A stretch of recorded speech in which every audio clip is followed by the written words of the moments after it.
India इस product का सबसे बड़ा इंपोर्टर है और इसका सबसे बड़ा बायर अगरबत्ती इंडस्ट्री है। जी हाँ, मैं बात कर रही हूँ बैम्बू की।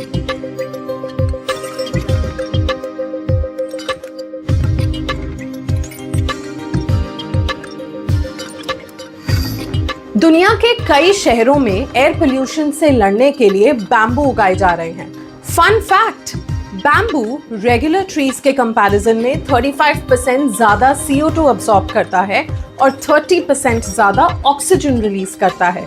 एक साल में फुल्ली मैच्योर्ड बीमा बैम्बू एक पेड़ से 450 kg से ज्यादा कार्बन डाइऑक्साइड अब्सॉर्ब करता है और इतना ऑक्सीजन रिलीज करता है जो एक इंसान के साल भर की सांस लेने के लिए काफी है।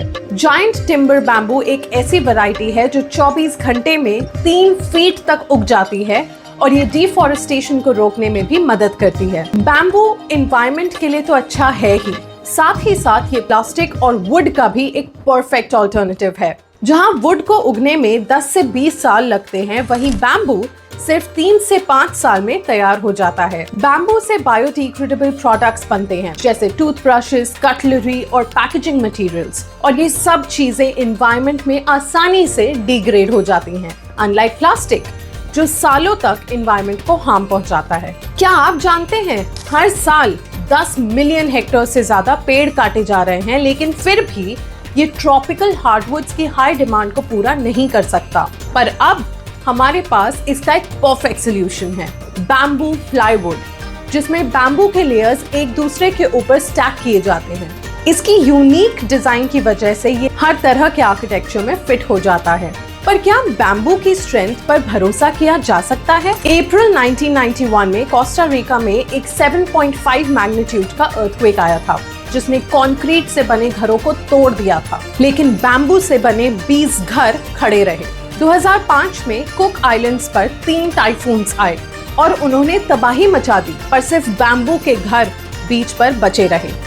क्या आप जानते हैं कि बैम्बू की टेंसाइल स्ट्रेंथ वुड और स्टील से भी ज्यादा है? हांगकांग में कंस्ट्रक्शन के लिए वुड की जगह बैम्बू का इस्तेमाल किया जा रहा है और भारत में दुनिया का पहला बैम्बू क्रैश बैरियर महाराष्ट्र के हाईवे पर बनाया गया है। बैम्बू के और भी कई एडवांटेजेस हैं। इसमें बैम्बू कुन नाम का एक कंपाउंड होता है जो बैक्टीरिया और फंगाई के ग्रोथ को रोकने में मदद करता है। इस वजह से बैम्बू का इस्तेमाल किचन आइटम्स जैसे कटिंग बोर्ड्स और यूटेंसिल्स में किया जाता है। बैम्बू फार्मर्स के लिए भी बहुत प्रॉफिटेबल है, इसीलिए तो इसे ग्रीन गोल्ड माना जाता है। बैम्बू को उगाने के लिए वुड और प्लास्टिक मैन्युफैक्चरिंग के कंपैरिजन में कम पानी चाहिए होता है, जो इसे इको फ्रेंडली बनाता है। इसे ग्रो करने के लिए पेस्टिसाइड्स की जरूरत नहीं होती, जो इसे सेफ और सस्टेनेबल भी बनाता है।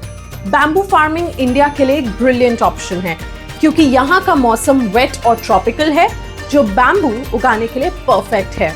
एक फार्मर लाठी बैम्बू बेचकर हर साल लगभग 30,000 कमा सकता है। जैसे जैसे हम प्लास्टिक पोल्यूशन और डिफॉरेस्टेशन के सॉल्यूशंस ढूंढ रहे हैं, बैम्बू हर सेक्टर में अपनी जगह बना रहा है। Bamboo is no longer the poor man's timber, it's the wise man's timber. ये तो सिर्फ शुरुआत है। बैम्बू के और भी कई अमेजिंग यूजेस और बेनिफिट्स जानने के लिए देखते रहिए let's talk bamboo every Sunday only on our YouTube channel. If you liked this video, subscribe to News with Navya and drop a comment below. You can also support our climate journalism by clicking on the link in our description.